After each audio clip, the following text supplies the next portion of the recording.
नमस्कार, आप देख रहे हैं यू न्यूज यूपी और मैं हूं राहुल। यूपी गुनाह में गुनाह की एक और सच्ची सनसनीखेज खबर लेकर मैं आपके सामने हाजिर हूं। यूपी के उन्नाव जिले में 27 जनवरी की रात घर में सो रही एक शिक्षा मित्र की गोली मारकर बड़ी ही बेदर्दी से हत्या कर दी गई थी। महिला की एक बेटी, एक बेटा था और पति। जब ये पूरी हत्या की वारदात हुई तब घर में जो है बेटी और बगल में पति सो रहा था। अचानक से गोली चलने की आवाज आती है। आस पड़ोस के लोगों की नींद खुल जाती है और जब सब कमरे में पहुंचते हैं तो शिक्षा मित्र की खून से लथपथ लाश जो है कमरे के अंदर पड़ी हुई दिखती है। जहां एक तरफ पति कहता है उसे लगा कि घर में घुसा और उसने महिला की गोली मारकर हत्या की। घर से करीब 2 लाख रुपए गायब थे और उसका मतलब यह शक था कि लूटपाट के इरादे से उसके पत्नी की हत्या की गई।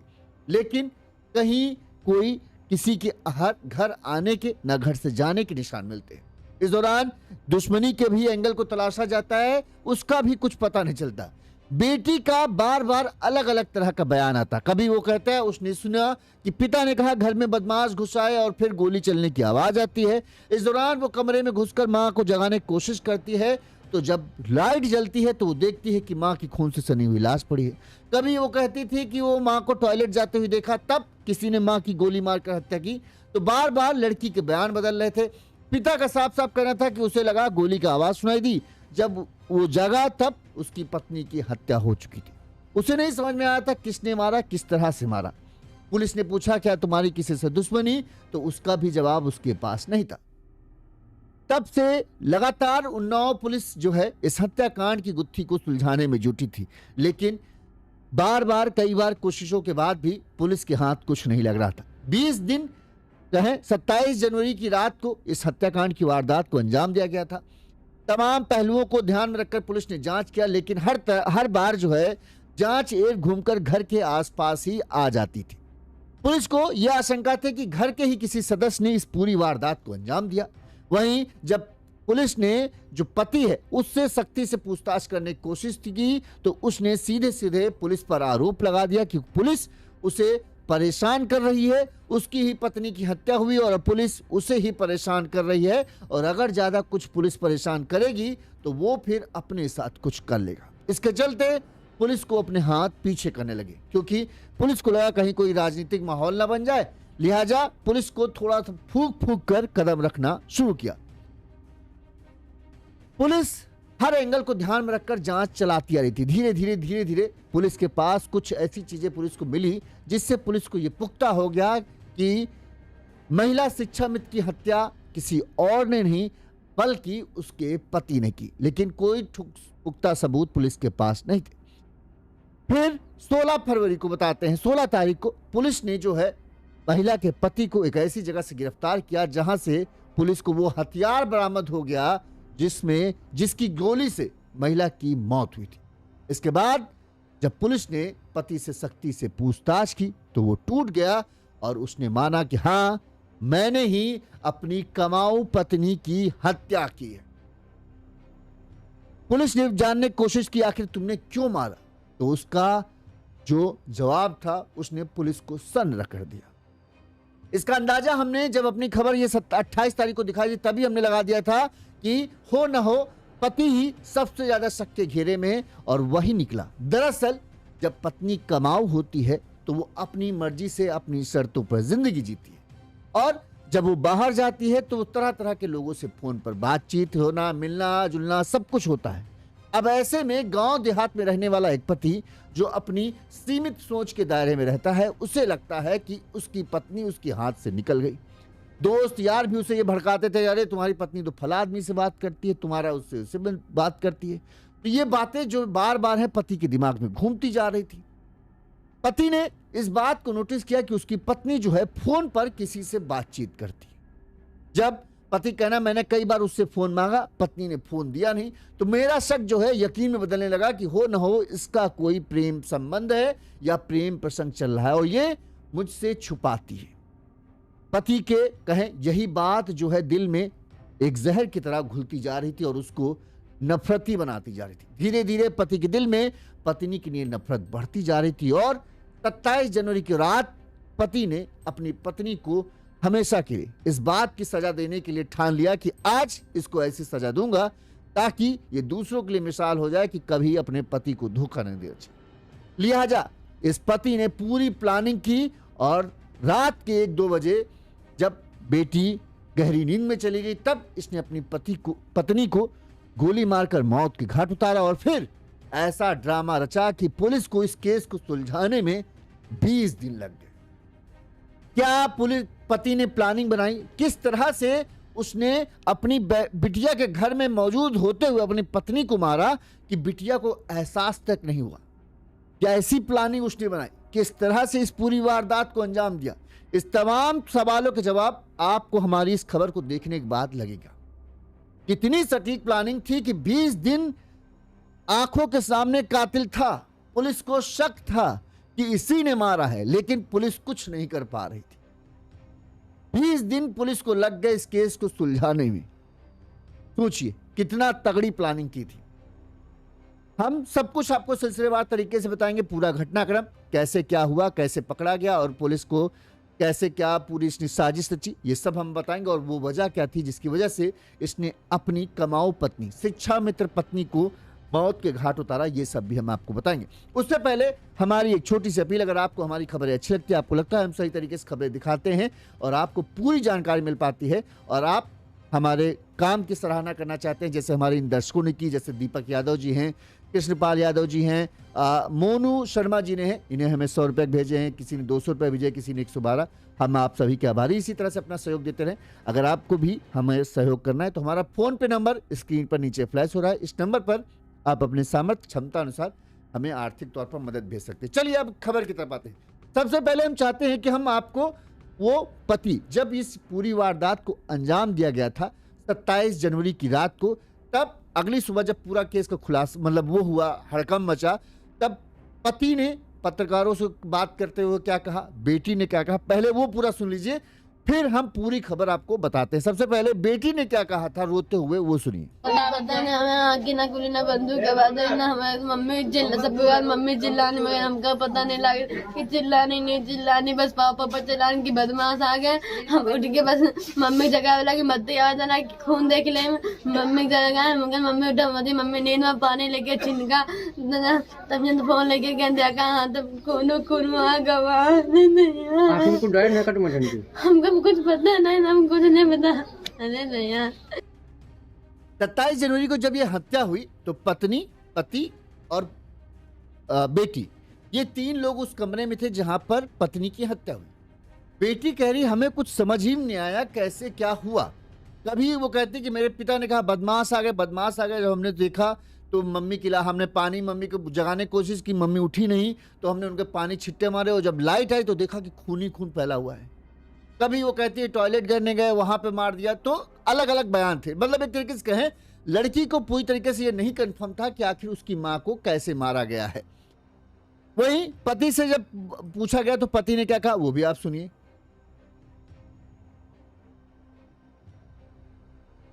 ओह माफ करना, पति का बयान हम सुनाते हैं आपको।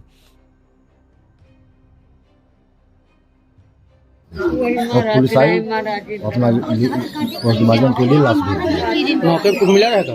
कुछ नहीं मिला, मौके पर केवल ब्लड पड़ा था, लड़ाई वड़ाई कुछ नहीं था। पत्नी में कोई विवाद कुछ नहीं था, कुछ एक पैसे की नहीं। ये कितने दिन की तैनाती थी वहाँ स्कूल में? लगभग 20 साल के आसपास, 15-20 साल के आसपास। तो ये पति का बयान था। पति भी साफ साफ नहीं बता पा रहा था कैसे क्या हुआ। चलिए अब हम आपको पूरी खबर विस्तार से बताते हैं ताकि आपको पूरा माजरा बारीकी से समझ में आ जाए कैसे क्या घटनाक्रम है। तो ये घटना जो है यूपी के उन्नाव जिले के असोहा थाना क्षेत्र के गोकुलपुर गांव है। इस गोकुलपुर गांव में श्रीकांति देवी जो है रहती थी और ये गोकुलपुर प्राथमिक विद्यालय में पिछले 14 सालों से बतौर शिक्षा मित्र काम कर रही थी। ठीक है, जो इनका पति है इसका नाम ओमकार है और ओमकार जो है बताते हैं खेती किसानी का काम करता है। 2 बच्चे हैं इनके, एक 15 साल का बेटा है रौनक और एक बेटा छोटा है, माफ करना, 15 साल की बिटिया है रिया और 13 साल का या 14 साल का इनका बेटा है रौनक। परिवार में कहें 4 लोग यही हैं। बेटा रौनक जो है अपने मामा के यहाँ अचलगंज की कुरारी में रहकर पढ़ाई करता है, जबकि बिटिया जो है श्रीकांति देवी और पति ओमकार के साथ ही रहती थी। 3 लोग यहाँ रहते थे और जो बेटा को अच्छी भविष्य के लिए, अच्छी पढ़ाई के लिए जो है श्रीकांति ने अपने मामा के यहाँ अचलगंज कुरारी में रखकर वहीं पर पढ़ाई वढ़ाई कराती थी। बेटी जिस दिन 27 जनवरी को यह घटना हुई, 28 तारीख की सुबह जो है क्या घटनाक्रम हुआ, जब बेटी रिया से पूछा गया तो बेटी रिया ने रोते हुए बताया कि मां श्रीकांति रात 1 बजे लघु शंका करने के लिए उठी। ये पहला उसका बयान था। इसके बाद वो सोने चली गई। मां के अचानक से चिल्लाने की आवाज सुनी तो हम लोग जग गए। इस दौरान मैंने मां को उठाने की कोशिश की तो मां उठी नहीं, हिल डुल नहीं रही थी। मैंने जब उस दौरान लाइट नहीं आ रही थी। मैंने मां के चेहरे पर पानी मारा, तब भी कुछ नहीं हुआ। इस दौरान जैसे ही लाइट आती है तो हम लोग देखते हैं कि कमरे में खून ही खून बह रहा है और उनके सीने में गहरा जख्म सा बना है। इस दौरान पिता जो है वो चिल्लाते हैं कि बदमाश आ गए, बदमाश आ गए। और बदमाशों ने ही, उनको लगा, रिया को लगता है कि बदमाशों ने ही उनकी मां की गोली मारकर हत्या की। वहीं पति ओमकार पासी ने कहा कि रात में हम लोग सो रहे थे, अचानक गोली चलने की आवाज सुनाई दी। मैं दौड़ कर जब बाहर निकला तो वहां कोई मुझे नहीं दिखा। मैं अपनी पत्नी के पास पहुंचा तो देखा वे खून से लथपथ पड़ी थी और बेटी रोए जा रही थी। घर के बाहर कोई नहीं था और ना ही घर की छत पर कोई था। इस दौरान हत्या की सूचना जैसे ही गोली चलने की आवाज जो मिलती है, पड़ोस में रह रहे जो लोग हैं वो सब वहां पहुंच जाते हैं। घर में अंदर जाके देखते हैं तो श्रीकांति देवी का चारपाई पर खून से सना हुआ शव दिखता है। सीने पर, श्रीकांति देवी के सीने पर गोली मारी गई थी, लेकिन आस पड़ोस के लोगों ने भी किसी बाहरी व्यक्ति को ना घर के आसपास देखा था। हत्या की सूचना पर जब पूरा हड़कंप होता है तो हत्या की सूचना पर जो श्रीकांति यानी ओमकार के जेठ जो राजेंद्र भी मौके पर पहुंचते हैं। उन्होंने देखा जब पूरा मामला है तो उन्होंने ही बताते हैं पुलिस को इस घटना की सूचना दी थी। पति ओमकार ने नहीं सूचना दी थी, ठीक है, जेठ ने पुलिस को सूचना दी। रात में जैसे ये सूचना मिली कि एक शिक्षा मित्र की गोली मारकर हत्या की गई है, तमाम बड़े अधिकारी जो है मौके पर पहुंचते हैं। एसपी जयप्रकाश सिंह, सीओ तेज बहादुर सिंह और एसओ फूल सिंह ने तुरंत ही मौके पर पहुंचते हैं, घटनास्थल का जायजा लेते हैं। फॉरेंसिक टीम को बुलाया जाता है और पुलिस के लिए, एक तो महिला की हत्या, दूसरी महिला शिक्षिका थी, तो इसलिए इस हत्याकांड का खुलासा करना बहुत जरूरी था। लिहाजा बताते हैं कि एसपी ने जो है करीब 4 टीमें इस हत्याकांड की जांच के लिए लगाती हैं, कि 4 टीमें लगाई जाती है और जल्द से जल्द चारों टीमों को हिदायत होती है कि जल्द से जल्द इस हत्याकांड का खुलासा करना है। वहीं पति ओमकार ने जो है अज्ञात के खिलाफ मुकदमा दर्ज कराते हुए घर से 2 लाख रुपए गायब होने और अपनी पत्नी की हत्या, साथ में घर से 1 खोखा और 6 जिंदा कारतूस मिलने की जो पूरा रिपोर्ट वगैरह दर्ज, मतलब उसने ये रिपोर्ट दिया कि घर से 2 लाख रुपए गायब हुए और मेरी पत्नी की गोली मारकर हत्या कर दी, किसी अज्ञात ने, नाम नहीं लिखा। पुलिस ने जांच पड़ताल की तो घर से 1 खोखा चला हुआ मिला था। इसके अलावा 6 जिंदा कारतूस भी पुलिस को बरामद हुए थे। परिजनों से जब पुलिस ने पूछताछ की तो परिजनों ने किसी से भी किसी तरह के विवाद या झगड़ा होने की आशंका को सिरे से खारिज कर दिया था। उनका कहना था कि हमारा किसी से कोई झगड़ा नहीं। श्रीकांति आस पड़ोस के लोगों का कहना कि इतना अच्छे स्वभाव की थी, सबकी मदद करती थी, कहीं कोई झगड़ा स्वभाव है ही नहीं। थोड़ा बहुत कहीं कभी यार बहसबाजी किसी से हुई तो बहस हल्की फुल्की, ऐसे नहीं कि कोई श्रीकांति को मौत के घाट उतारने की योजना बना डाले। सबका कहना था श्रीकांति पढ़ी लिखी थी, शिक्षा मित्र थी, तो सबको अपने बच्चों को पढ़ाने के लिए प्रेरित करती थी। हाँ, पढ़ी लिखी थी तो लिहाजा अपने फैसले भी खुद लेती थी। घर की कमाऊ महिला थी, पति काम मतलब थोड़ा छोटा मोटा काम करता था और खेती किसानी करता था। एक तरीके से कहें घर के फैसले या बाहर के फैसले, ये सारे फैसले श्रीकांति ही लेती थी, क्या होना है क्या नहीं होना है। ठीक, पुलिस ने आसपास के रास्तों और गांव में आने जाने वाले सभी जो रास्ते खंगाल डाले। इसके साथ ही जिन भी रास्तों में कहीं सीसीटीवी कैमरा था उन सीसीटीवी को खंगाला, लेकिन पुलिस के हाथ कुछ भी ऐसा नहीं लगा जिससे ये हो कि कोई बाहरी जो है घर में घुसा और उसने श्रीकांति की हत्या की। तमाम एंगलों को ध्यान में रखकर पुलिस जांच पड़ताल करती है, लेकिन पुलिस के पास कुछ भी ऐसा नहीं लगा जिससे ये हो कि हाँ कोई और है जो इस हत्याकांड में शामिल है। एर घूम के पुलिस की जांच जो है वो घर के आसपास ही आके सिमट जाती।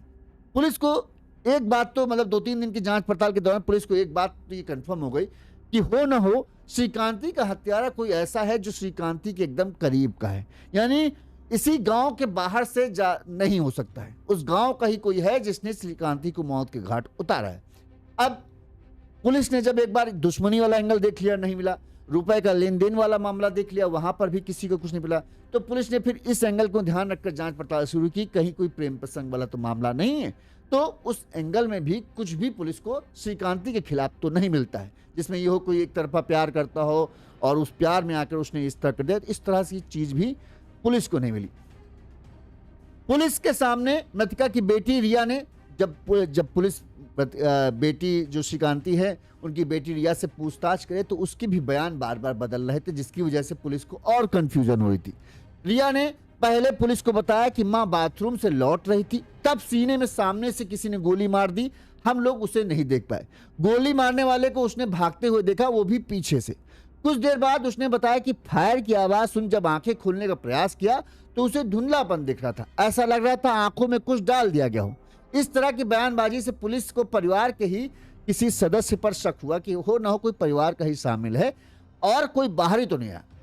शुरुआती जांच में पुलिस और एसओजी ने पति ओमकार को थाने बुलाकर कई बार पूछताछ की। पुलिस को यही लग रहा था, देखो जब पुलिस ने हर एंगल को ध्यान में रखकर जांच कर डाली, पुलिस को कोई बाहरी का जब नहीं मिला तो पुलिस को लगा कि हो न हो पति ही बचता है, पति या बेटी, दो में से ही कोई हो सकता है। तो बेटी जिस तरह से घबराए हुए बयान बार बार दे रही थी, पुलिस को शक था, लेकिन पुलिस को यह लगता था बेटी की करने की हिम्मत नहीं हो सकती है। फिर शक घूमता है पति के ऊपर। पति की पड़ताल पुलिस ने की तो कुछ चीजें ऐसी मिली जिससे पुलिस को लगा कि हो न हो पति ही इस मामले में शामिल है। लिहाजा पुलिस ने जब पति ओमकार से 2-3 बार पूछताछ की तो पति ने जो है पूरा खेल ही बदल दिया। बताते हैं कि पुलिस को पूछताछ में कोई ठोस जानकारी तो नहीं मिली, लेकिन पति ओमकार ने पुलिस को सीधे सीधे ये धमकी दे दी कि बार बार आप हमसे ही पूछताछ कर रहे हो, मेरी ही पत्नी से हत्या हुई और आप लोग मुझे परेशान कर रहे हो, और अगर ज्यादा परेशान करोगे तो मैं अपने साथ कुछ अनहोनी कर लूंगा, फिर इसकी भी जिम्मेदारी तुम्हारी होगी।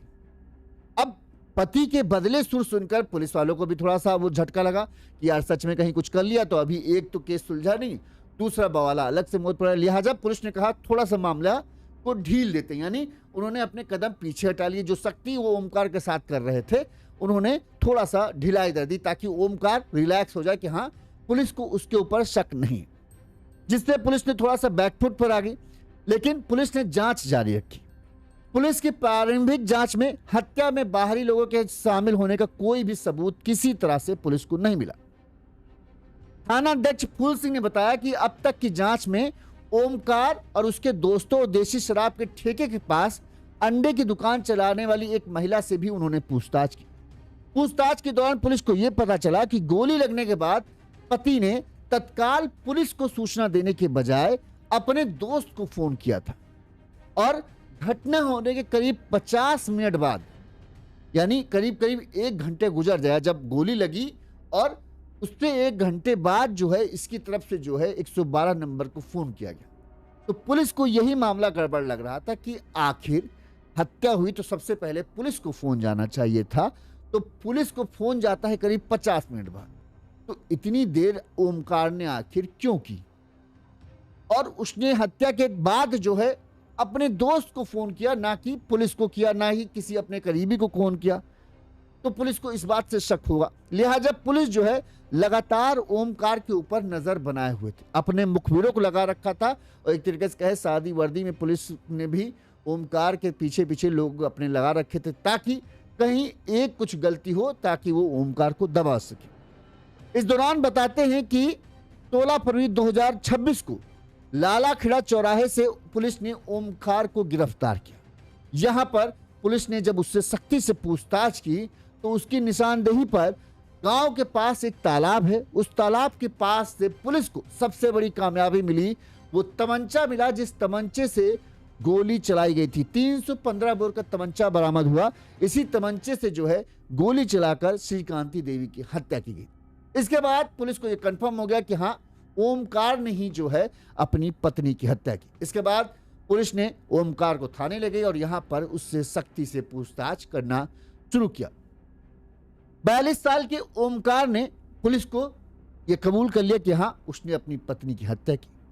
इसके बारे में उससे जब पूछा गया तो क्यों मारा अपनी पत्नी को, तो उसने बताया कि मेरी पत्नी के पास एक मोबाइल था, जिसमें अक्सर वो किसी आदमी से फोन पर बात करती थी। उसे इस बात का शक था कि उसकी पत्नी का किसी के साथ प्रेम संबंध या अवैध संबंध है और जो उसकी पत्नी है श्रीकांति, वो उससे इस बात को छुपा रही। ओमकार ने कहा कि मैंने कई बार अपनी पत्नी से उसका मोबाइल छीनने का प्रयास किया, देखने की कोशिश की, लेकिन हर बार जब मैं ये करने की कोशिश करता तो वो मेरा विरोध करती और अपना मोबाइल मुझे हाथ नहीं लगाने देती। इसकी वजह से कई बार हमारा झगड़ा भी होता था, लेकिन वो मतलब हर चीज करने के लिए तैयार थी, लेकिन अपना मोबाइल मुझे नहीं देती थी। इस बात से जो है मेरा शक जो कहें और पुख्ता होता जा रहा था कि शायद हो ना हो ये मुझसे कुछ छुपा रही है और इसका प्रेम प्रसंग है। इसी वजह से जो है गुस्से में आकर मैंने अपनी पत्नी के जो कि धोखा वो मुझे दे रही थी, इसे धोखे का सबक सिखाने के लिए उसकी हत्या की मैंने योजना बना डाली। अब पुलिस ने पूछा, आखिर तुमने तुम्हारी बेटी के सामने रहते हुए कैसे हत्या की, इस पूरी वारदात को अंजाम दिया कि तुम्हारी बेटी को ही नहीं पता चला कि तुमने गोली मारी। तो उसने बताया कि 27 जनवरी की रात खाना वाना खाने के बाद जब हम तीनों लोग कमरे में सो रहे थे, तीनों एक साथ कमरे में सो रहे थे, वारदात से पहले मैंने घर का इन्वर्टर बंद कर दी। इन्वर्टर बंद हुआ तो कमरे में अंधेरा हो गया। इसके बाद मैंने चारपाई, चूंकि 3 चारपाई थी, एक चारपाई पर श्रीकांति लेटी थी, एक पर ये लेटा था और इसके बगल में बेटी थी, बिटिया लेटी थी, रिया। तो उनका कहना कि हम लोग चारपाई पर लेटे थे। इन्वर्टर बंद किया, मैं अपनी चारपाई पर आ गया और चारपाई पर ही मैंने अपने पास तमंचा रखा था। तमंचा मैंने कहना है, उसने कहा कि मैंने लेटे लेटे ही जो है सीधे पत्नी के सिर की तरफ निशाना लगाकर गोली मारी, जो सिर में न लग के सीने में उसको गोली पार करते हुए चली गई। वारदात को लूट या किसी बाहरी के द्वारा अंजाम देने का रूप देने के लिए इसके बाद मैं तुरंत ही भागकर छत पर गया और छत पर मैंने एक हवा में गोली चला दी और फिर तमंचा छिपा दिया। इस दौरान गोली सुनने की आवाज सुनकर हड़कंप मच गया। बेटी भी जो है माँ को जगाने की कोशिश करने लगी, क्योंकि उसे अंधेरे में दिख नहीं रहा था कि माँ की हत्या हो चुकी। जब वो पानी डालती है और इस दौरान जब इन्वर्टर चालू हो, लाइट आती है, तब वो देखती है कि खून से सना हुआ लाश है। और तब तक मैं भी कमरे में अंदर आ गया। हम भी ऐसा करने लगे कि क्या हो गया, क्या हो गया। आस पड़ोस के लोग इकट्ठा हो गए। गोली चलने की आवाज़ सबने सुनी तो हमने ये कहा कि हमको लगता है बदमाश आ गए। सबको यही यकीन हुआ कि बदमाश आए। लूट के इरादे से उन्होंने इस पूरी वारदात को अंजाम दिया और श्रीकांति देवी की हत्या कर दी। तो इस चालाकी के साथ जो है ओमकार ने इस पूरे हत्याकांड की वारदात को अंजाम दिया। पुलिस को शक शुरुआत में ही हो गया। जब हमको शक हो गया था, हमने शुरुआत किया, आप 27-28 तारीख की हमारी खबर देखोगे, उसमें भी हमने सबसे पहला शक पति पर ही जाहिर किया था कि यही हो सकता है और कोई संभावना कम है, इसके शामिल होने की संभावना सबसे ज्यादा है। और वही निकला, क्योंकि वजह उसके पास सबसे ज्यादा थी। वजह क्या थी? श्रीकांति देवी एक सेल्फ डिपेंडेंट वुमेन थी, यानी वो कमा रही थी, अच्छा कमा रही थी। और जो औरत कमाती है फिर वो किसी बात नहीं सुनती है जल्दी। वो अपनी समझ से, अपनी समझदारी के साथ खुद फैसला लेती है। अपने गांव में जो छोटे छोटे गांव हैं वहां पर भले ही वो चाहते हैं कि उनकी पत्नी कमाए, लेकिन उनके दिमाग में ये चीज होती है कि कमाए भले, लेकिन रहे वो आम औरतों की तरह, जहां पर पति की बात पहले सुनी जाएगी और पत्नी की बात बाद में। लेकिन चूंकि अब श्रीकांति कमा रही थी, जो पति था खेती किसानी काम करता था, जो कमा रहा है जाहिर सी बात है घर में चलेगी किसकी? उसकी चलेगी। महिला तो है, ये होम मिनिस्टर पहले से ही उसका पद रहता है महिला का, ऊपर से कमा रही है तो बाहर के भी फैसले श्रीकांति ही ले रही थी। बेटे को वहां पढ़ाने का फैसला भी बताते हैं, अचलगंज में मामा के यहाँ रह के पढ़ाने का फैसला भी श्रीकांति का। घर में क्या आएगा क्या नहीं आएगा, कैसे क्या होगा, ये सब फैसले श्रीकांति लेती थी, क्योंकि उसकी कमाई से घर चल रहा था। अब जब वो कमा रही थी, जाहिर सी बात है बाहर भी स्कूल जाएगी तो स्कूल में टीचर होंगे, टीचर से भी बात करेगी। बच्चों के पेरेंट्स आएंगे तो बच्चों के पेरेंट्स से भी बात करेगी, क्योंकि उसकी नौकरी है ये। अब एक जो जिसने समाज को बहुत दिन तक देखा नहीं और बहुत ज़्यादा उतना ज़्यादा बढ़ा वो नहीं है, उसको ये सब चीज़ें अखड़ती होंगी कि यार हमारी पत्नी देखो कि फला आदमी से बात कर रही, फला उनसे बात करती। इसको लगता होगा कि यार ये कुछ ज़्यादा ही एडवांस हो गई। अच्छा, गांव में ऐसा है कि ना पति के दिमाग में ये बात आ रही हो तो लोग जो ऐसे होते हैं आस पड़ोस के, वो भरता रहे इनकी मेहरिया भैया बहुत एडवांस है और वो तो इनसे भी बात करा तो उनसे दिन भर देखो फ़ोन पर लगी रहती है और इनका बनाया है चूतिया, ये तो ऐसे लल्लू बकस बने। इस तरह जब बातें सुनती है तो एक आदमी कितना भी हो उसके अंदर आदम होता ना, मर्द वाली बात की यार इस तरह से तो हमारी बहुत बदनामी होगी। ये चीज़ जो थी उसको खड़ती। अब इसको ये लगता था कि मेरी पत्नी, इसका कहना है कि मेरी पत्नी के पास जो फ़ोन था उससे ये अक्सर किसी ना किसी से बात करती थी। ठीक, अब जिसको शक होता था इसको लगता था इसका कोई प्रेमी है, उससे ये बात करती है। पत्नी से मोबाइल मांगे तो पत्नी का भाई जाहिर सी बात एक सेल्फ डिपेंडेंट वुमेन है, उसका होता था क्यों हम तुमको दिखाएं मोबाइल,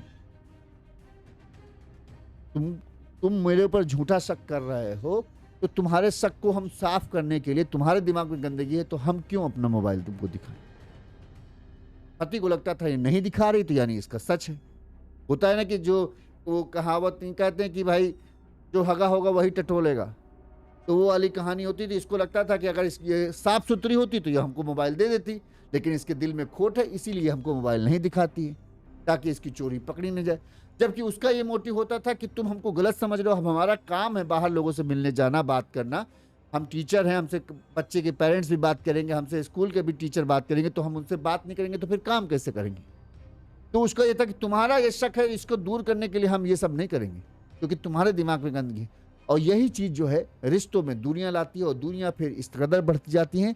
इस तरह से खौफनाक कदम उठा। जब श्रीकांती ने अपना मोबाइल इसे नहीं दिया तो इसको ये यकीन हो गया कि हाँ श्रीकांती जो है उसे धोखा दे रही है, उसका किसी के साथ प्रेम प्रसंग चल रहा है, अवैध संबंध चल रहे हैं और चूंकि काम के सिलसिले में बाहर जाती होगी तो हो सकता है ये मिलती भी होगी और तमाम बातें इसके दिमाग में आती होंगी। भाई जब सोचना है तो फिर कुछ भी सोचता रहे और इसी वजह से जो है इसके दिल में श्रीकांती के लिए नफरत बढ़ती चली और उसने कहा भी कि इसी वजह से जो है मैंने इस पूरी वारदात को अंजाम दिया और श्रीकांती को मौत की घाट उतारा।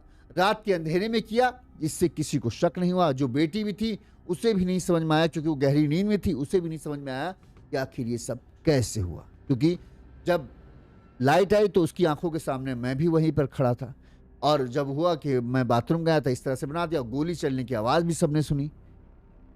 सबको लगा कि कोई लुटेरा आया, उसने लूट के इरादे से इस पूरी वारदात को अंजाम दिया। अब पुलिस ने जो है ओमकार को गिरफ्तार कर जेल भेज दिया है। वहीं अब हो सकता है और भी जो जांच पड़ताल हो, क्या इसका दोस्त इसमें शामिल है, कहां से इसने हथियार लिया, ये तमाम चीज़ें जो हैं अब उससे पूछताछ की जाएंगी। बहरहाल 20 दिनों बाद आखिरकार कई पुलिस में चर्चा हो रही थी, कई लोग पुलिस से इस बारे में सवाल करते थे कि महिला शिक्षा मित्र की हत्या का खुलासा क्यों नहीं हो रहा है।